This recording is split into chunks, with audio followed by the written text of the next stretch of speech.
일본이 영토 문제로 잔뜩 뿔이 난 모습입니다. 스페인이 한국 대통령에게 독도가 한국 영토로 표시된 옛 지도를 보여준 데 이어 러시아가 쿠릴 열도에서 군사훈련을 시작하자 비상이 걸렸는데요. 24일 NHK 보도에 따르면 일본 정부는 러시아와 영유권 분쟁을 벌이고 있는 쿠릴 열도 남단 4개 섬에서 러시아가 대규모 군사훈련을 시작하자 강하게 항의하고 나섰습니다. NHK는 러시아가 이곳에서 군사훈련을 반복하는 것에 대해 쿠릴 열도를 자국 영토로 과시하고 아시아태평양 지역의 군사력을 강화하는 미국을 견제하려는 것으로 보인다고 해석했습니다.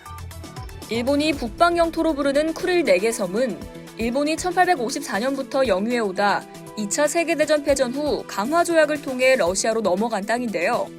일본은 합법적으로 협력에 귀속된 땅에 대해 영유권을 주장하며 줄기차게 반환을 요구하고 있습니다. 일본은 러시아가 흥미를 가질 만한 대규모 경제협력 카드를 내밀면서까지 쿠릴 열도 반환을 강력하게 추진해왔지만 별 소용이 없었습니다. 간간히 긍정적 태도를 취하는가 싶던 러시아는 갈수록 영토 문제에 강경한 모습을 보이는 상황입니다. 그런데 러시아의 대응법 중에는 흥미로운 구석이 있습니다. 바로 한국을 개입시키는 듯한 전략인데요. 한국은 일본의 야욕에 맞서 당당하게 독도를 수호하고 있죠. 러시아는 이런 상징성을 띤 한국을 쿠릴 열도에 받아들여 마치 일본의 길을 죽이려는 듯한 모습을 자주 보였습니다. 가장 대표적인 사례가 꼭 10년 전인 2011년 5월에 있었습니다. 당시 우리 국회의 독도 영토수호대책특별위원회 소속 의원 3명이 쿠릴 열도를 방문했었는데요. 일본의 다른 영유권 분쟁 지역을 조사하기 위해서였습니다. 상당한 외교적 파장이 예상되는 상황이었지만 러시아는 공식적으로 환영 의사를 밝혔고 반대로 일본은 발칵 뒤집혔습니다. 한국 국회의 독도특위 의원들이 러시아 비자를 받고 쿠릴 열도로 들어왔다는 건 의미심장한 사건으로 평가됐는데요.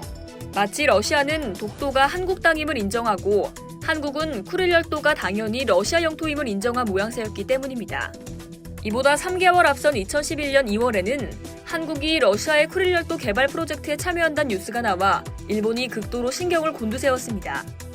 빅토르 바사르긴 당시 러시아 지역개발부 장관은 쿠릴 열도를 찾아 일련의 프로젝트 목록이 한국 측에 전달됐으며 한국은 쿠릴 열도권을 포함한 프로젝트에 대해 자신들의 제안을 준비 중이라고 밝혔습니다. 일본은 바사르긴 장관의 쿠릴 방문을 강하게 항의했고 한국의 쿠릴 개발 참여 여부에 전전긍긍했습니다. 2017년에도 일본이 크게 당황하는 일이 벌어졌는데요. 일본은 러시아와 함께 쿠릴 열도를 공동 경제활동 지역으로 만들려는 계획을 추진하고 있었지만 러시아가 전격적으로 이곳을 경제특구로 지정한 겁니다.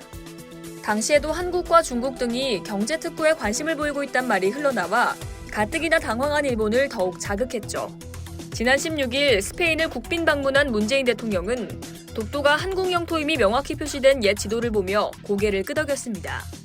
일본은 그 섬은 독도가 아니다라며 볼멘 소리를 했죠. 이번에는 러시아가 쿠릴 열도에서 보란듯이 대대적인 군사훈련을 벌이고 있습니다. 일본으로선 영토 문제로 연타를 맞은 셈이죠. 일본이 점점 궁색한 처지로 몰리는 느낌입니다. 이상 열도TV였습니다.